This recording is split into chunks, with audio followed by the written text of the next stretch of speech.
Okay, so when you think of something rare, what's the first thing that pops into your head? Maybe a classic car, a first edition comic book, or some big shiny gemstone. We always connect rarity with value, right? With beauty. But what if I told you that the truly rarest things on this planet are, well, they're invisible, they're insanely dangerous, and they're almost impossible to even hold on to? Let's get into it. So I'm going to ask you straight up, what is the rarest thing on Earth? Just take a second, give it a thought. You got an answer in your head? A precious metal, maybe? A certain mineral? Well, whatever you're thinking, I'm willing to bet it's not even close. So right off the bat, let's just get the usual suspects out of the way. We're not talking about gold. We're not talking about diamonds. Nope, not even platinum. I mean, sure, that stuff is scarce and it costs a lot, but on a planetary scale, they're practically everywhere compared to what we're about to look at. Our first stop takes us right into the world of chemistry to meet what scientists have called a ghost element. Its name is Astatine, and it officially holds the title for the rarest naturally occurring element in the entire Earth's crust. So just how rare are we talking about? You ready for this? At any given moment, the total amount of astatine across the entire planet is estimated to be less than 28 grams. That's less than a single ounce. Not in a lab, not in a mine, in the whole world. That is a level of scarcity it's hard to even wrap your head around. So what even is this stuff? Well, astatine, its symbol is At, atomic number 85, it sits in the same family on the periodic table as elements you've definitely heard of, like chlorine and iodine. But here's the thing. Unlike its stable cousins, astatine's defining feature is its extreme instability. Every single version of it is just violently radioactive. And that right there is the whole reason it's so rare. It just can't hold itself together. Its most stable form, and I use the word stable very loosely here, has a half-life of just over 8 hours. That means if you had a chunk of it, half of it would literally disappear during a normal workday. And get this, if you could somehow gather enough of it to actually see, the heat from its own radioactivity would instantly vaporize it. It would cook itself out of existence. It's really no surprise its name comes from the Greek word astatos, which literally means unstable. You know, the story of how we even proved this stuff existed is a whole scientific saga.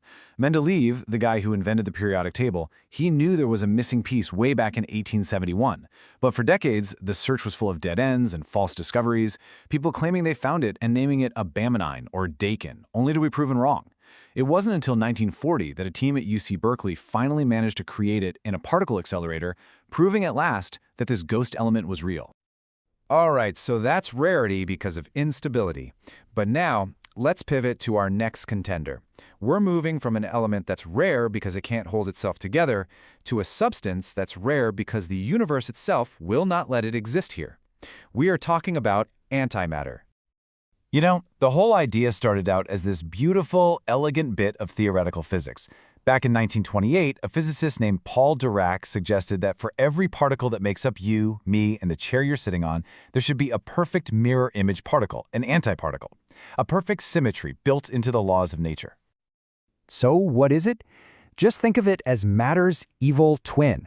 An antiproton is just like a proton, but with a negative charge. A positron is just like an electron, but positive. And here is the really, really crucial part. If a particle of matter touches its antimatter twin, they don't just bump into each other. They annihilate. Poof! They vanish in a burst of pure energy. And that annihilation thing, that's exactly what makes antimatter so unbelievably rare and so ridiculously hard to handle. You can't put it in a bottle because the bottle is matter, the air in the bottle is matter. If it touches anything, it's gone. So how in the world do scientists at places like CERN even begin to study this stuff? The process is just mind-blowing. First, in these giant particle accelerators, they create the ingredients, antiprotons and positrons. Then, they have to carefully slow them down and nudge them together to form antihydrogen. But because these antiatoms are neutral, you can't hold them with electricity. So what do? They build a magnetic bottle, basically a super powerful magnetic field inside a perfect vacuum that levitates the antimatter, holding it suspended in the middle of nowhere, touching absolutely nothing. It's straight out of science fiction. Okay, so now we have our two big contenders for the rarest thing on Earth. Astatine, which is naturally unstable, and antimatter, which is fundamentally incompatible with our world. Let's put them side by side because they really represent two totally different kinds of rarity. This table just makes it crystal clear, doesn't it? Astatine actually exists out in nature, but it's rare because of its own internal problem. It literally tears itself apart. Antimatter, on the other hand, is rare because of an external rule of the universe. It absolutely cannot coexist with the regular matter all around us. One is like a fleeting ghost of nature. The other is a carefully guarded prisoner of physics. So at this point, you might be thinking, okay, this is wild, but why? Why go through all this trouble? Why chase a ghost element or build billion-dollar machines to trap something that just wants to explode? Well, because studying these absolute extremes, that's how we push the boundaries of what we know. And the potential payoff here is huge. One specific version of astatine, called Astatine 211, shows incredible promise for cancer therapy. It could act like a tiny, microscopic smart bomb that destroys cancer cells without harming the healthy tissue around them. And antimatter? Studying it could help us answer one of the biggest questions there is. Why are we even here? Why didn't all the matter and antimatter just cancel each other out after the Big Bang, leaving a universe with nothing in it but light? So here's the real takeaway. By studying the things that are the absolute hardest to find, the hardest to hold on to, we end up learning the most fundamental lessons about everything. Whether it's finding new ways to fight disease or figuring out the origin of our entire cosmos, it's that scarcity that drives discovery forward. And that kind of leaves us with one last big thought to chew on. You know, we live in a universe that seems to be built on stable, predictable stuff, but the laws of physics still allow for these impossibly rare, fleeting, unstable things to exist, even if it's just for a moment. So what does their ghostly presence tell us about the hidden rules that are really running the show? What other secrets are hiding out there, right on the very edge of existence?